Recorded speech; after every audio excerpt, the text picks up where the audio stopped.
Hey everyone, so today we're going to do a refresh over the 1 to 4 family residential contract as a Texas contract. So today is April 17th, 2024. So we're going to be using the contract that is valid as of today. So that should be the form that is TXR 1601. And let's see here. Let me get into it. All right. So right here it says 11. So right here on the top right, 11/7/2022. So that is the date that you'll see here. All right, so let's dive into it. So I see a lot of contracts that are done really, really badly. And, we definitely want to protect ourselves, especially now with everything that's going on. We definitely want to make sure that we are elevating our buyer client experience and letting them have faith in everything that we're doing. So we are going to go through this paragraph by paragraph mostly and cover all of our bases. Obviously, in paragraph 1 is the parties. So you're going to ask for the relationship, and you can help put the relationship in the contract to help the title company, such as, let's say we have the full name of seller and full name of second seller. So let's just say this is Jane Doe and John Doe. You definitely want to put their full names. You can also put their relationship. So let's say you have a buyer who are married and they don't have the same last name, like Stacy Gibson. You can put wife, and then Mark Hamilton, husband. And the reason why we're putting the relationship is to really just help the title company know the relationship of these people. You can also have, let's say Stacy Hamilton.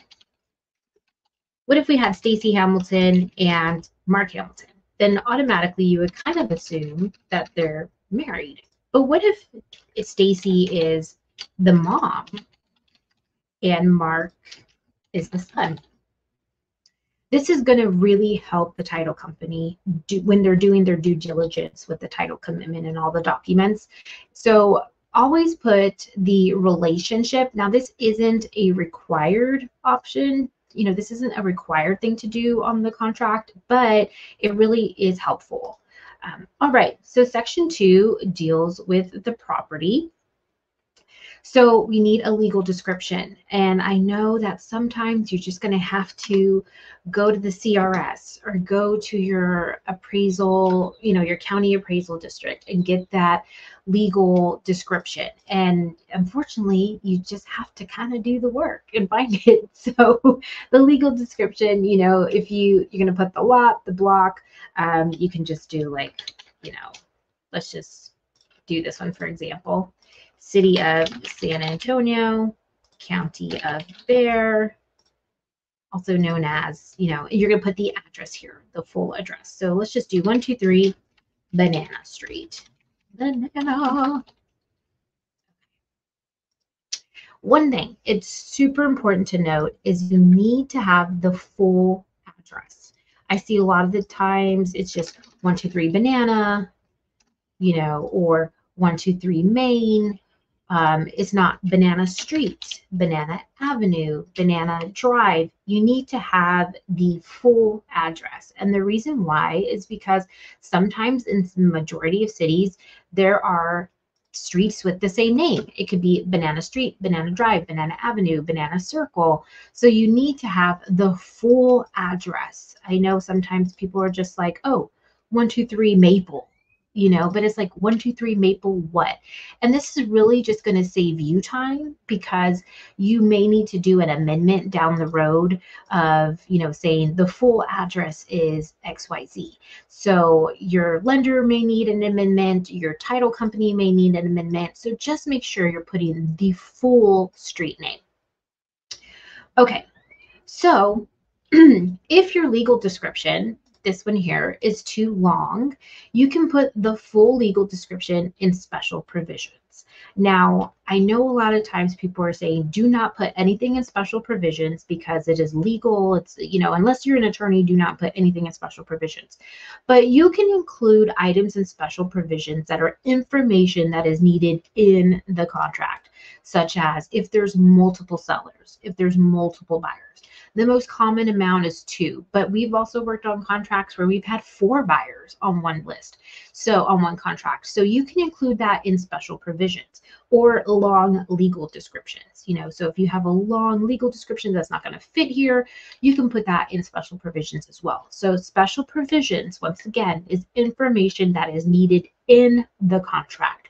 We're not putting anything else that is not already in the contract in special provisions. That is the only thing you can do. Section B, improvements. So is there anything in section B that needs to be pulled off? So we have a list of items here. And improvements are considered of fixtures, improvements that are attached to the property. Usually they're permanently installed or built-in items, appliances, valances, screens, mirrors, television, brackets, things like that. Sometimes what I see often is mirrors. Mirrors can be considered personal property. Are they hanging on a hook or are they attached to the wall? Sometimes, mirrors tend to be passed down for generations. We have like this heirloom mirror, even my family has this mirror that's like been with them for I don't know how many years. So sometimes mirrors can be considered personal property. So these are some items. So look at this in section B, improvements, and note if there's anything that needs to be pulled off. Section C are accessories. These are items that should be staying with the home. So curtains and rods, blinds, window shades, drapes, door keys, mailbox keys, an above ground pool, swimming pool equipment, things like that. These are items that should stay with the property. Section D, exclusions. So is there anything that the seller is taking that is listed in section B? And if there's items that the seller is taking that are in section B, you need to put this in section D here. What it's saying is that the following improvements and accessories will be retained by the seller, and they will be removed prior to the buyer taking possession. So anything in section B, once again, that needs to go with the seller, such as a ceiling fan, a mirror, or anything like that, you have to include them here in section D. You can just put mirror here, mirror in living room. If you want to get really gold mirror in living room. So if you put gold mirror in living room, because it's in B, under mirrors, that means that the seller and the buyer's agent and the listing agent have already discussed this. The seller will be taking the gold mirror in the living room. And that just says that it's going to be retained by the seller. So the seller is going to be removing the gold mirror in the living room that is permanently affixed prior to the buyer taking possession of the home. All right, so let's talk about paragraph 3, the sales price. So the cash portion is the down payment. How much cash do you have now? If there is financing, if it is part of a third-party financing, a seller financing, or loan assumption, then it would be B. Majority of the time, buyers are financing a property. How much are they financing? So let's just say they're putting $5,000 down. They're financing $200,000. The total purchase is $205,000. Assumable loan, you would click off this. If it's seller financing, then it would click off this. So it's pretty easy. The cash portion is the down payment. Section 4 used to be where we had to say if we were involved in the transaction, such as like a relationship. They've now moved that to section 8.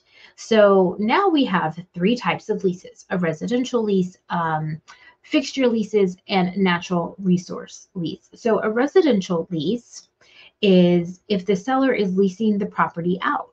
So is the seller leasing the property? Do they have a renter? If they do, you would need a copy of the lease to give to the buyer. So listing agents, please specify if the property is being leased and how long their lease is. You can do that on, agent remarks on your MLS. If you have a buyer that is not an investor and is looking to move in right away, then a property with a residential lease would not be the best property for them, since they would not be able to move in until the tenant's lease is over. All right, fixture leases. Do you have anything in the property that currently has a lease on it, such as a solar panel, water softener? If they do, then you need a copy of that lease as well. So we're all about disclosure in the state of Texas. We need copies of all of these leases. So if you have anything such as this, solar panels, propane tanks, water softeners, please make sure that you have the addendum regarding fixture leases attached to the contract. They're going to need a copy of that. All right, natural resource leases. So if there is a natural resource lease, you would check off that you received a copy of the lease and how many days the buyer would need to send this to you. So if there is existing oil and gas, mineral, water, wind, anything that's considered a natural resource that is affecting the property, the seller has to deliver to the buyer a copy of all natural resource leases. So think of it kind of as like a seller's disclosure notice, like, oh, the seller, buyer has received a copy of the notice. It's pretty much the same thing, except it is a natural resource lease. So if they have already provided you with that, you would check off 1. If the seller has not provided it to you yet, you would check off 2, and the amount of days that the seller has to provide it to the buyer. All right. Number 5, earnest money and termination option. Oh my goodness, I always see so many issues on this one. So let's talk about it. Delivery of earnest money and option fee. Within 3 days of the effective date, the buyer must deliver it to the title company. Let's just say Independence Title. We're going to use that as an example. And it says, Independence Title, escrow agent. I have seen so many times where people want to put Independence Title, Susie Baker, for example. This is incorrect. The escrow agent is the title company, not the escrow officer. Now, the escrow officer is the individual that is handling your closing. Do not put an escrow officer. Put the name that the check is going to be made out to. So when you have a buyer and they're using a cashier's check or a personal check, they need to put Independence Title, not Independence Title, Susie Baker. That is not correct. Once again, the escrow agent is the title company. The escrow officer is the individual that is handling your transaction. Escrow officer is the person that you send the emailed executed contract to, so they are aware of it. So just keep that in mind. If you're doing commercial contracts, there is a spot for the escrow officer, but for residential contracts, you only put the title company. And you always put the address here, because let's just do 123 Main Street, San Antonio, Texas. We're just going to do this, even though this isn't a real address, but we're always make sure that you put the address, because there can be multiple locations in your area. We have the earnest money and the option fee. These need to be filled out. So you're probably wondering, like, well, how much should I put in my earnest money? And a lot of agents sometimes say, well, the standard is blank. Okay, first of all, there is no standard. The earnest money is completely negotiable. So what is your seller or buyer comfortable with? What is the objective of the seller? Is earnest money going to be an issue? The listing agent needs to have these conversations with the seller. If you are representing the buyer, then definitely connect with the listing agent and find out the seller's goal. If the seller's goal is to sell the property and get it under contract, is the earnest money going to be an issue? Is $1,000 going to break this deal? You know, what can your buyer put down? But, you know, option fee is something you always have to think about too. You know, it's what are people in the area usually offering? I know in San Antonio, the area is usually $10 to $15 a day. You know, as a buyer's agent, you want your buyer to spend as little as possible. You know, the earnest money should be made payable to the escrow agent, which is the title company. And it could be a single payment or paid separately. In this case, we have $1,000 earnest money and $100 option fee. Your buyer can submit it as $1,100, or they can submit it as two different checks, $1,000 or $100. And make sure that you send it to the escrow agent, which is Independence Title. You also need to find out what is considered to be, quote, good funds by the title company. You know, do they accept cashier's check, money order, cash, wire, personal check, etc. We had a contract where it was handled by an attorney, and usually majority of title companies will accept, you know, cashier's checks, wires, etc. The attorney's office did not accept wires, so we had to call ahead of time and make sure what they considered good funds. So always do that practice. You know, make sure that you're calling. Do not give the client any incorrect information. So just do your due diligence and just reach out and find out what can the payment be. All right. So number one here, buyer shall deliver additional earnest money of blank to escrow agent within blank days of the effective date of this contract. So why would you add $1,000 as an additional earnest money? You know, let's talk about that. Let's talk about number one here, 5A1. So maybe the seller wanted an earnest money of $2,000, but the buyer only had $1,000 on hand. But after 11 days, they can supply the seller that additional $1,000. Maybe they might have cash tied up in savings. You know, this is a section where they want to put the full amount, but don't have the full amount at the current time. So they can put the rest after the option period. You know, sometimes people are like, I want to give this much earnest money, but I don't have that much. This is an option for you. Like if you really want the home or whatever the conversation is, if you have money tied up in savings, you know, this is a place where you can supply additional earnest money because, you know, as agents, they have to supply this money within 3 days. And if you don't have the money in 3 days, this is a great option. So if they don't have the full amount at the current time, they can put the rest after the option period. Same thing, you know, let's do like 10 days because we know that they're going to get paid, you know, biweekly, and they're going to submit the other 1,000. Also, good thing to know on number two, that if the earnest money or option fee due falls on a weekend or a legal holiday, then it is extended to the next day. But also look at your local holidays. You know, in San Antonio, you have Fiesta. Sometimes they have Battle of the Flowers. That's, you know, the offices are closed. You know, here in the Rio Grande Valley, we have Chato Days and Sombrero Fest. So there are a lot of local holidays that may cause your title companies to be closed. So make sure that you're keeping an eye on those local holidays and taking that into consideration when you need to supply the earnest money and option fee. All right. So let's say number three here.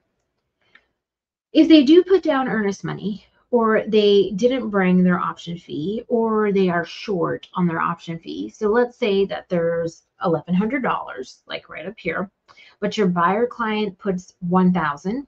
So your client is short $100. That means that they're going to put $100 of the option fee. So now you're $100 short in the EN, in the earnest money. So now your earnest money is $900 and $100 option fee. So seller can terminate the contract if you don't turn in the extra $100 within 3 days. And so first of all, the money is applied to option, then earnest money, then additional earnest money. So once again, let's go over that one more time. So we have $1,000 as the earnest money, $100 as the option fee. They have to turn in $1,100. If your client only turns in $1,000, they're going to put $100 towards the option fee, leaving $900 as their earnest money. Now you can say, hey buyer, we noticed that you're short $100. Can you, turn this in as soon as possible? So make sure that you are communicating the amount to your buyer so they don't have to make two different payments. And if they are short, they do have 3 days to return in the additional money. So that's always good to know. So number 4 here, does your buyer ever receive their option feedback? No, but it will be credited to them if they close. So if you put down $100 as your option fee, you won't get that back unless you close. If you close, then you'll get that $100 option fee back in the form of a credit at closing. If your buyer terminates, then they don't get that $100 back. It is extremely important to communicate that to your buyer. All right, let's go into B, termination option. How many days for option? So be mindful of the days around your market area. We need to be fair in our time. Are there enough resources to have the buyer be able to look at everything within 5 days? Give them the appropriate time. Always consider holidays as well. Now, I know some buyers that are just like, I want this house so bad, I'm willing to do a 2-day option. And although, I see what they're trying to do, 2 days is not enough time to have their due diligence. Especially if they want to get inspection, which I always recommend, get a home inspection. If they want to get any specialists out there, 2 days is not an appropriate time frame to get these contractors out there and draft up reports and make a decision and negotiate repairs. So always be mindful of giving them the appropriate time to get everything that they want to get done. Always consider your holidays, especially Thanksgiving. Contractors are off around the holidays, and sellers usually don't want people to come in and inspect their home during the holidays. So, you can say we're asking for 15-day option due to the holidays.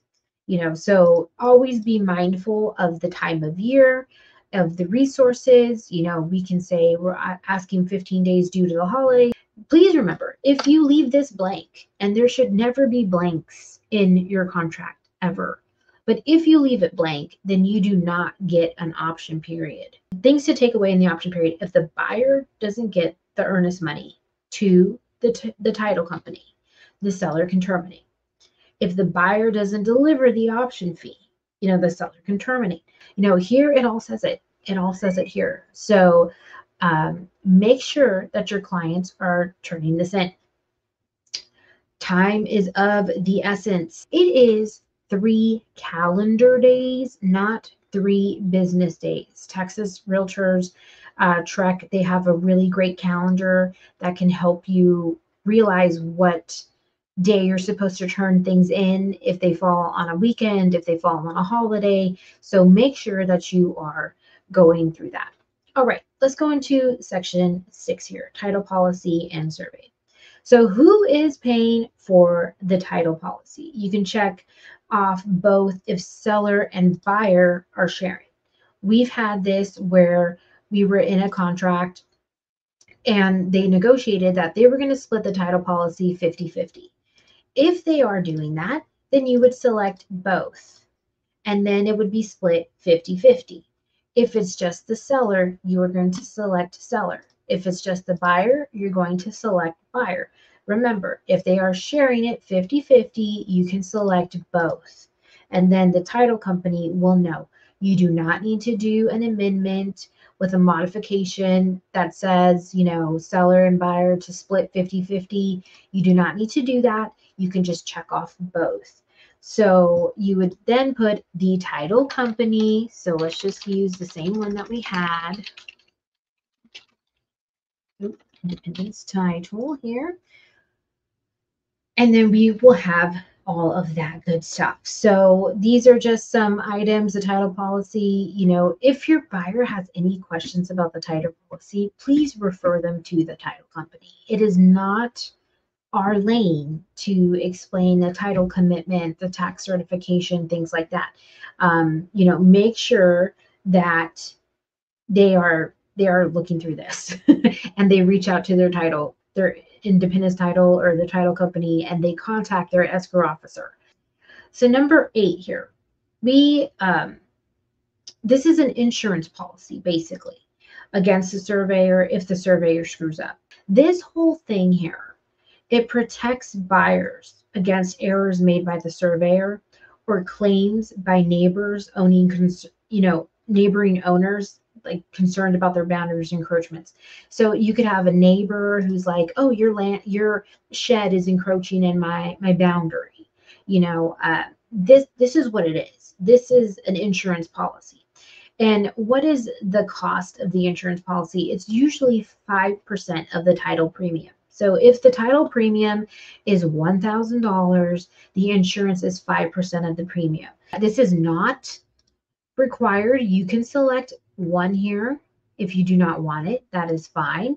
But, if you want to ensure that the boundaries of your property, are correct, and, any loss, if the surveyor screws up, etc., it is in here. So make sure that you select that. Buyer paying for it, seller paying for it, or both if you're splitting it 50-50. Okay, let's talk about the title commitment. So title will produce a title commitment within 20 days of when they receive it, not when the contract was executed. It is 20 days when the title company receives the contract. So make sure that when you execute your contract, you send the title company a copy of the executed contract immediately after, because they have to do a title commitment within 20 days of receiving the contract. Now, I've had people like have the executed contract signed on a Friday. They decide to email it to title like on Tuesday the following week. Let's say it was a long holiday weekend. They got it executed Friday evening. It was a long holiday weekend. They didn't get it out till Tuesday. That's 3 or 4 days already lost right there. So make sure that once it's executed, even if it's Friday evening, it's being sent to title because it is time stamped of when it was sent to title. So make sure that you are sending that over to them. All right, section C, survey. So within blank days, let's just say 5, the seller must deliver the survey and the T47 affidavit. Now, this is very important, but if the seller fails to deliver the survey and T47, a new survey is, let's see here, a new survey is ordered at the seller expense, okay? Now, if the seller does submit the survey and T47 to title, and title does not accept it, if it wasn't acceptable for any way, you then have to choose who is going to be purchasing a new survey. If it says 5 days here, like we said, like we put, then you better call on day 6 to make sure that the seller submitted the survey and T47 to title company, okay? So remember, if the seller fails to furnish an existing survey or affidavit within the time prescribed within 5 days, the buyer shall obtain a new survey at the seller expense, all right? So make sure that if you have 5 days, 10 days, whatever days, the following day you're on the phone with so-and-so title, ABC title, hey, did the seller submit this? If not, order a new one. So that is that. So you can also choose who is going to be purchasing the new survey as well. Okay, number 2 here. Within a certain amount of days, let's say 7 days after the effective date of this contract, the buyer shall obtain a new survey at the buyer's expense. Now, this is if you know that the seller does not have a copy of a survey. And you're like, okay, a new survey is going to have to be purchased. So if the buyer decides to purchase the survey, you would put certain X amount of days. If the seller is going to be purchasing the survey, you would select option 3. Now, I'm just putting 7 as an example. You can put whatever date. This is very important, but if it is the buyer that is purchasing a new survey, put the amount of days after the option is up. So let's say there is a 10-day option, okay? Now, if there is a 10-day option, I would wait until after the 10 days for the buyer to obtain a survey. You never want to put like 3 days, within 3 days of the effective date of this contract, the buyer is going to obtain a new survey. And then the buyer is in their option is in their option period. They got another 7 days and they decide, they get their they get their home inspection back, their repairs are too much, and they're like, oof, I don't think I'm going to move forward with this house. But they've already had to buy a new survey because you put 3 days after the effective date of this contract. Your buyers are going to be upset. And the reason for this is because they're going to have to purchase a survey.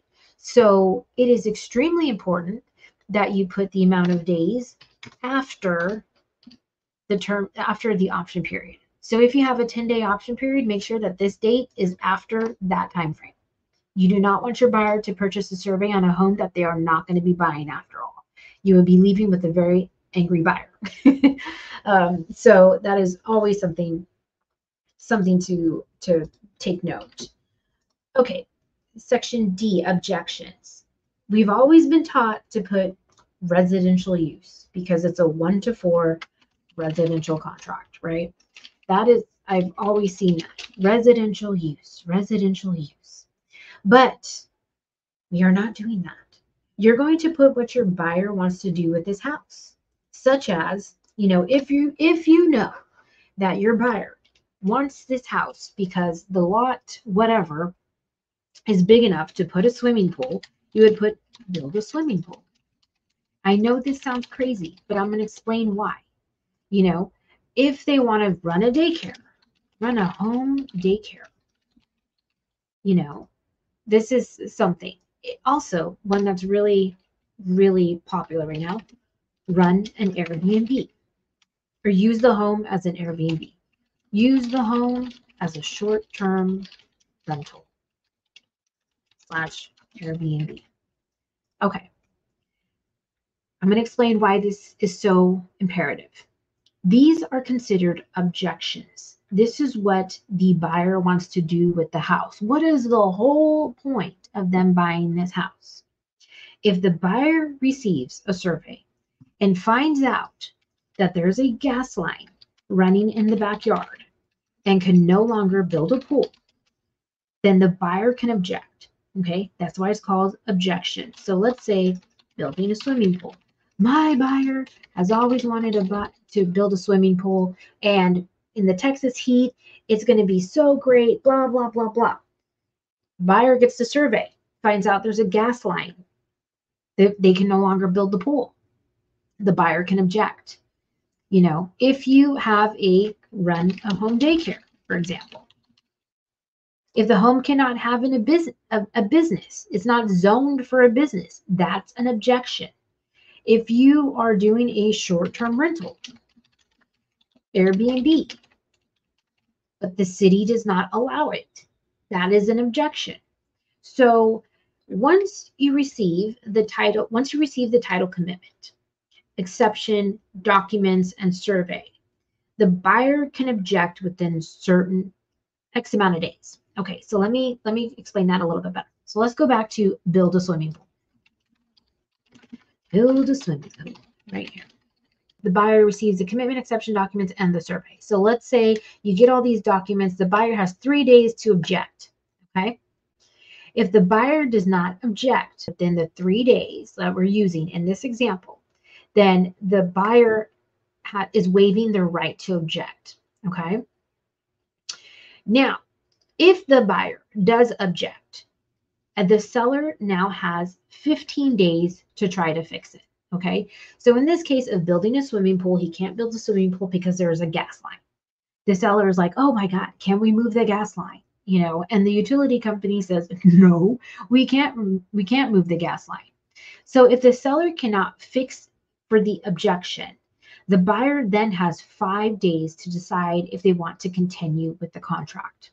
If they don't want to continue, they can terminate the contract and get their earnest money back. Okay. Same thing with, run a home daycare. The seller can try to find out if the property, can be zoned as a home business. If it cannot be, zoned as a home business, then the buyer can terminate. But the most important thing here is to know the objection of what the buyer is doing. Okay. If you know that your buyer is going to use this house as an Airbnb and the city says, hey, we don't allow short-term rentals, then this home is not going to work for them. So you have to make sure that your buyer, once they get the title commitment, the exception documents, and the survey, the buyer has X amount of days to object. If they do not object, the buyer waives their right to object. And then the buyer is going to purchase a home with the intent of running a daycare or running an Airbnb, building a swimming pool, and then they can't do that. And you're going to have a very angry buyer. So make sure that you are handling these objections. You are actually putting what your buyer is going to be using, okay? Using the home for. That is super, super important. Okay, section E, title notices, the abstract or the title policy here. 99.9% of people want a clear title. So make sure that once the title policy is furnished, the title commitment should be reviewed. If your buyer has any questions about this, refer them to the title company. Most title companies have an attorney on staff that can help and advise of the title covering the property. So make sure that you are not interpreting that. Make sure that you get it back to the title company, have the buyer discuss it with them, the attorney with the title company or an attorney of the buyer's choice, and go over that title policy. All right, number 2, if the property is in a HOA. So if it's not, I see that this is blank all the time. People kind of leave it there. It is, it's kind of like, don't forget about me. Don't you forget about me. Okay. Let's see here. Let me scroll back down. Okay, we're going to scroll down. These are a lot of Tidewater annexations.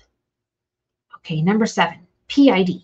Okay, if you're in a public improvement district, you will need to attach the form or have a form supplied to you. And you can find, your public improvement district. You can find your PIDs at your appraisal district. Reach out to the appraisal district. Go to your appraisal district website for links to PIDs, or you can call each of the cities that you service in your county and find out if they are in a public improvement district. So a PID is very similar to a MUD, and it's supposed to be given to them prior to the contract closing. So if your buyer doesn't know that the property is in a PID or a MUD, the buyer can then sue the seller and their agent, meaning you as the buyer's agent and the listing agent. So make sure that you are giving out this information. Here in the Rio Grande Valley, there are a lot of little towns together. So you may work in a lot of cities within a certain county, and some are in public improvement districts and some are not. So just make sure that you check with the cities that you service in your county and find out if you are in a PID. That is a disclosure that you need to be giving out for sure. Number 9, propane gas system service area. If the seller lives in a propane gas area, they need to know this. It's not necessarily for an individual person who has propane gas for personal use. It is a service area that has at least 10 customers. So a gas system service area, I'm just going to reiterate, is not for a person that uses, this is not considered for an individual person that has a propane gas for personal use. This is a gas system service area is usually a service area that has at least 10 customers using propane gas. So that is something that you need to disclose as well. Notice number 10, notice of water level fluctuations. This is so silly, guys, really. But this is a notice that if you live near water, the water may flood or evaporate. I mean, it's weather. It's crazy. I don't know why. But if it rains, it may, it may flood. If it's in a drought, it may evaporate. It's crazy. But this is the notice of water fluctuations that need to be provided if you lived in an area near water. And so here, list whatever's an area that you have to give. So myself, I am in the Rio Grande Valley, so I would have to give the Laguna. Oh my God, Josie. Laguna Madre mud. This is something that we would have to do. And this is for, South Padre Island, Port Isabel, Laguna Vista areas. So if you live in a mud, a PID, or, anything like that, you have to list the disclosures, the notices that have been attached to the contract. All right. So just make sure that you're doing that. Whoops. Okay. Section 7. A, reasonable items. Normal sellers shall keep the utilities on while the home is listed and on the market. Okay, that is what this is saying. Section B here, seller's disclosure notice. Check off one if you have received the notice prior.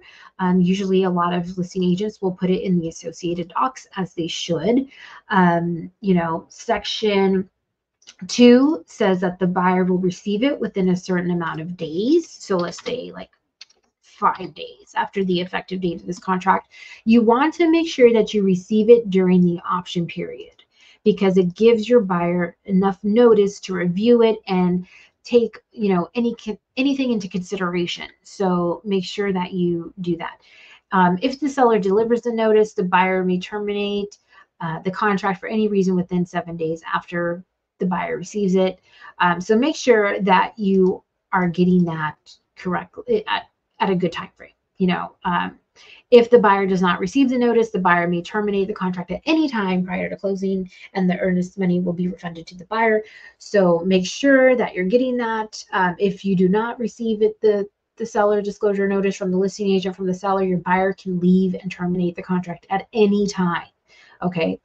If the seller delivers the notice, the buyer may terminate the contract within 7 days of receiving the notice, or prior to closing, whichever first occurs. Okay, so that is something to know. So the buyer has to receive it within a certain amount of days. If the buyer doesn't receive it, the buyer can terminate the contract. If the seller delivers the notice, the buyer has another 7 days to terminate. Okay. Number 3, only 11 exceptions are allowed by the Texas Property Code 5.008. Investors are not an exception. Okay, so a seller's disclosure notice is required unless you are in the 11 exceptions under the Texas Property Code. Once again, investors are not an exception. If an investor does not provide a seller's disclosure notice, your buyer has an unlimited amount of outs of the contract. If the listing agent says, well, my seller's an investor, they never lived in the house, that is not valid. An investor needs to have a seller's disclosure notice. Please look at the Texas Property Code 5.008, and there are 11 exceptions there. If it's an estate, if, it was, an estate, if it was inherited, XYZ, look up those 11 exceptions. Investors are not an exception. Okay. So if you do have a home that's part of an estate and it is one of the 11 exceptions, you would check off 3. And that is the only reason, that is the only way that you can get away with not providing a seller's disclosure notice. All right. Okay, let's go on here. Lead-based paint, section C. Okay, If your home was constructed prior to 1978, you have to provide a lead-based paint disclosure notice. Even if there is not lead-based paint on the property, this is a requirement. Lead-based paint if your home was built before 1978. That is something we all learn in real estate school, in our real estate classes. You know, make sure that you're doing that. Okay, here, section D, acceptance to property condition. So we have 1 here, buyer accepts the property as is, or number 2, the seller's disclosure. Let's just say, for example, the seller's disclosure says that the dishwasher isn't working. Please repair the dishwasher. Now, if you fill out anything in section 2 here, that doesn't keep you from having a home inspection. Okay, you can always still get a home inspection. But the items that we put in section 2, such as dishwasher, you know, let's say dishwasher doesn't work. Seller's disclosure, let's just put that. Seller's disclosure says dishwasher is not working. Please repair by licensed contractor. Okay.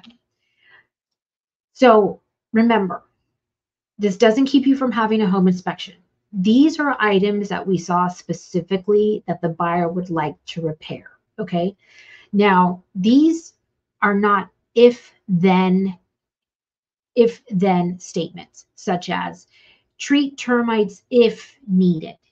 You know, if termites found, then treat termites. That is not a specific statement. That is an if-then statement. Only specific statements are allowed here, meaning that if they have been disclosed in the seller's disclosure, if they saw windows, you know, with broken windows or something, you know, they can say, please replace broken windows, you know, something like that. No if-then repairs. Okay. E, lender required repairs are negotiable, but if not completed, the contract will terminate. Okay. Repeated. Lender required repairs are negotiable, but if they are not completed, the contract will terminate. If the cost of repairs exceeds 5% of the sales price, the buyer can terminate and receive their earnest money back. Okay. So that is something really important to know. Letter 6, if you have to get permits to complete the repairs, you have to get a licensed contractor to complete the repairs. You cannot get your Theo, who is just a handyman. You cannot get your son who's in electrician school, you know, who's very, you know, they're not licensed yet. They have to be a licensed contractor to complete these repairs. I know a lot of people try to wiggle their way out of it and just be like, oh, I know a handyman. I know a guy. Everybody knows a guy, right? Everyone knows a guy. No, if the guy is licensed, great. If the guy's not licensed, you have to find a licensed guy. Okay, let's scroll down a little bit here. Let's go into, okay, so section 8, like we talked about, this used to be paragraph 4, but this discloses if you are a party of the transaction. So if you're acting on behalf of your spouse, your parent, your child, a business entity, somewhere where the agent owns more than 10%, or a trust of which the agent is a trustee, then you would have to put that here. So if you, let's say you're representing your mom or dad, they are buying the house, you can say sales agent is, you know, child to purchaser, or son of purchaser, son, daughter of buyer, blah, blah, blah. You know, you have to disclose your relationship there. Okay, closing date, pretty self-explanatory. We're going to put the closing date here. Okay, let's scroll down to, okay, possession. Majority of the time, it is upon closing and funding. If you are doing a lease ahead, a temporary residential lease, etc., then you would be using this one here, according to a temporary residential lease on a promulgated form, then you'll be using that. Majority of the time, it is upon closing and funding. So make sure that you are notifying the contract of which one. Also, you want to contact your insurance agent prior to change of ownership because insurance coverage may be limited or terminated. So make sure that you are speaking to your insurance agent about your home insurance. Smart devices here, Ring doorbells, monitoring cameras, etc. All of that stuff. Okay, special provisions. So special provisions, we've always been told never put anything in special provisions, but this is only used to add additional information items and statements that complete a blank form. So if you're providing information, it's okay. Do not draft things like if then items, like when we were talking about the termites. If termites are detected, then, do a termite treatment. This is only for things that is in the paragraph. So, if you have 3 buyers, Josie Baker, buyer, we have 4 buyers, which I did have one time, buyer 4, Tom Baker, then you would have that because there's not enough room here at the top to put that. We have buyer 1, buyer 2. If you have additional buyers, then this is where you would put them. So buyer 3, Josie Baker, buyer 4, Tom Baker. If the legal description of the property was so long that it doesn't fit here, you would put, the legal description down here, the full legal description down here. And I'm just putting legal description full. You would actually put the legal description. Do not do as I do. Do as I say. Okay. Settlement and other expenses. So if your buyer needs a little help, if they need concessions to pay, you can put that here. So let's say they need $3,000 in concessions to be applied. You would put your concessions here. Now remember, they cannot go over the max amount of concessions offered. So connect with your lender, check with your lender. We need to stay in our lane as agents, and we need to make sure that we are not going over the concession amount, and the lender can handle this portion. So make sure that you do that. Okay, number 14, casualty loss. So if the property is destroyed during the transaction, the seller has to get the home back to its previous condition before closing. Okay, so if you have unfortunately, let's say the back room of the house catches fire during a transaction, or if it's damaged due to a leaky pipe and the back room flooded, or anything like that, the seller has to get the home into its previous condition before it closes. If the seller does not complete that, then the buyer may terminate the contract. So just remember that the seller shall restore the property to its previous condition as soon as reasonably possible. So the buyer can terminate if it does not. So just remember that. These are all great. Let's go into number 18, escrow. So this is something that we run into sometimes, unfortunately. But if a contractor or a surveyor is paid at closing, but the transaction terminates, then the outstanding invoices are deducted from the buyer's earnest money. So as a buyer's agent, never say you will receive all your earnest money back. Never, never, never, never say that. Because there are things that happen throughout the transaction that, shit happens. Things happen. So you cannot say you will receive all your earnest money back. So let's say we go through this whole process and your buyer, they get a roofer, and the roofer says, yeah, sure. Sure, buyer, I accept payment at closing. But for whatever reason happens, the buyer finds out that they can't run an Airbnb in this house. They can't build a swimming pool. They can't run a daycare in the backyard, in the back room, and they have to terminate the contract. Guess what? That roofer still needs to get paid. So when that happens, what this is saying here is number 18, escrow. If the contractor or surveyor agrees to be paid at closing, but the transaction terminates, the money to pay the invoices are taken from the buyer's earnest money. Anything left over, then the buyer will get the remainder of the earnest money back. If for whatever reason the fee, is larger than the earnest money back, then guess what? Your buyer doesn't receive any earnest money back. In fact, they owe the contractor money. So make sure that you are disclosing this to your buyers. So keep this in mind when you're hiring contractors. Do your due diligence. Make sure that you handling these objections. What does the buyer want to use the house for? Make sure that they can use the house for that. Do not be purchasing things while they're in the option period. Always, always keep an eye and ear open for this. Number 20 is FERPTA, so federal tax requirements, FERPTA. So if you have a buyer that's considered a buyer or a seller that's considered a foreign person, let's just say, we have sellers that are Canadian, are they considered foreign persons? Then yes, they call their CPA. The CPA says, yes, you are considered a foreign person. You are Canadian. So if you are a foreign person and you sell your property to an investor, they take out 15% of the proceeds.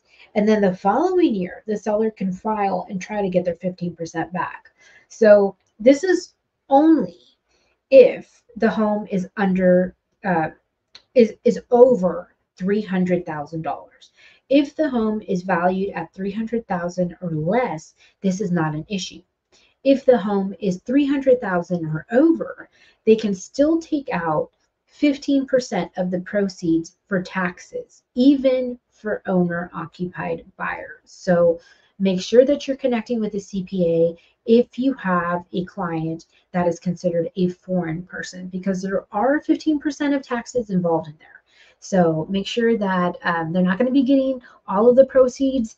Uncle Sam's going to come and take out 15% of the proceeds. So make sure that you are handling that.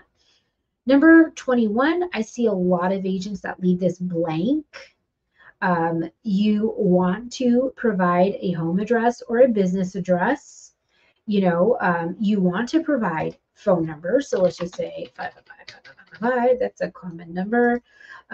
You also want to put in your, the buyer's email. So I don't know why I have the name Susie Baker on my mind.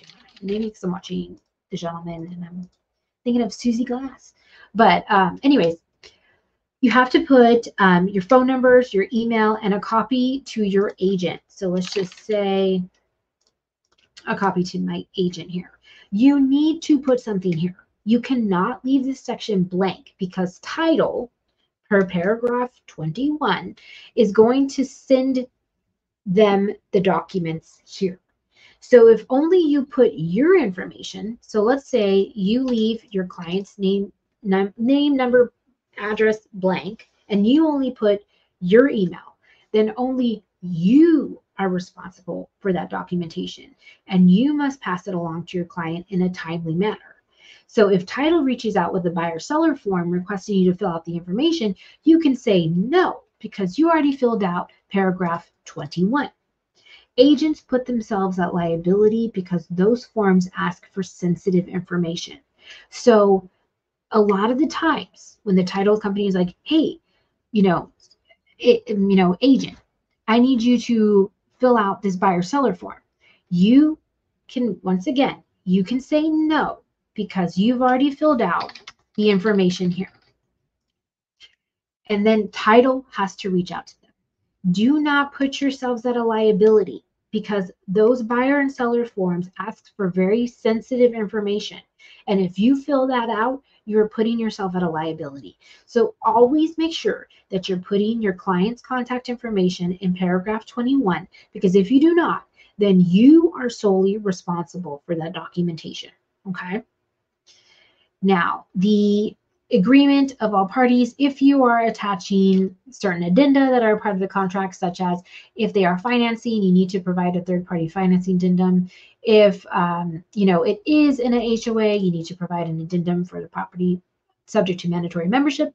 If they are in a coastal area property, if they are the temporary residential lease lead-based paint if it's built before 1978. If you need a non-realty items addendum, one thing to make note is if on the MLS it says inclusions, washer, dryer, etc., do put a non-realty items addendum with the washer and dryer. Even though the MLS states inclusions, washer and dryer, that means that the seller is offering them. Now, the contract holds up. The non-realty items addendum holds up. So if you, and this has happened before, if the MLS says washer dryer is an inclusion and we did not include a non-realty items addendum, the seller took the washer and dryer. And then we went back to the house and we were like, where's the washer and dryer? It was an inclusion. And they said, well, you didn't include a non-realty items addendum form. Always CYA. Cover your ass. Make sure that you're filling out a non-realty items addendum for anything that your client would like. Okay, section 23, your buyer. So if your buyer, if your seller does not have a, an attorney, please put this none selected at this time. Do not leave this blank. Do not leave this blank. Make sure that you are filling this out. Your contract should never have blanks. Like even here, and this is probably something that I see a lot of blanks on. Residential home warranty. Here we go. Letter H. If you are not using a residential home warranty, like let's say you're not asking for one, you can always put NA. Just put NA. If they're not asking for anything, you can put NA, you can put 0, you can put whatever, but do not leave this blank. Never leave any blanks in your contract, ever. If you do not have anything to fill out, put NA, because you do not want anybody to go in and alter the contract and you are not aware of it, okay? So make sure that you put NA. All right, execution date. The executed date is signed by the last party to sign and communicated, okay? So if you have an execution date, so it's the last party. I've seen so many agents who fill this out before the other party can sign. And it is so frustrating because this is basic real estate school information. The last party to sign executes any document, contracts, amendments, addendums, anything. You have to have the last party executed, and then it has to be communicated. Okay, this is a huge thing. So if your contract gets signed on Friday night and you do not tell the other agent that there's an executed contract, that is horrible because you've already lost days on your earnest money, your option fee. It needs to be communicated immediately. So you're going to want to send a copy to the opposite agent, your client, and the title company and lender if they are utilizing a lender. So make sure that all parties receive a copy of the executed contract immediately upon receiving from the other party, because then it is communicated. You can execute a contract, but then there's also communicating the contract. So you have to sign and communicate it the day that it's signed. All right, commission disclosure down here. Well, of course, here you're going to be filling out, all the agent's information, their brokerage, the brokerage's license, their name, team name, if they're on a team name, their email address, all of that contact information. If you are from the same brokerage, you're going to be utilizing this section here. Opposite brokerages, you're going to be utilizing this 2 sections. So the commission disclosure should say 3%. Now this may change, but you can always do that. You are not owed anything for sure, but always make sure that you're putting your compensation here. So that is something to always know. But anyways, now that we have gone through the whole contract. We definitely want to make sure that we are covering our asses. We want to make sure that we're filling in everything. Do not leave blanks. Make sure that you are elevating the experience, becoming even more informed on how to fill out your forms. And I hope you enjoyed this whole process. So it could be a lot. It could be like drinking water hose out of a fire hydrant, but we are here to help. If you have any questions, my email address is below, my website's below. You can always reach out anytime, and I'll be more than happy to help you. So I hope you have a great day and hope you enjoy. And until next time, bye.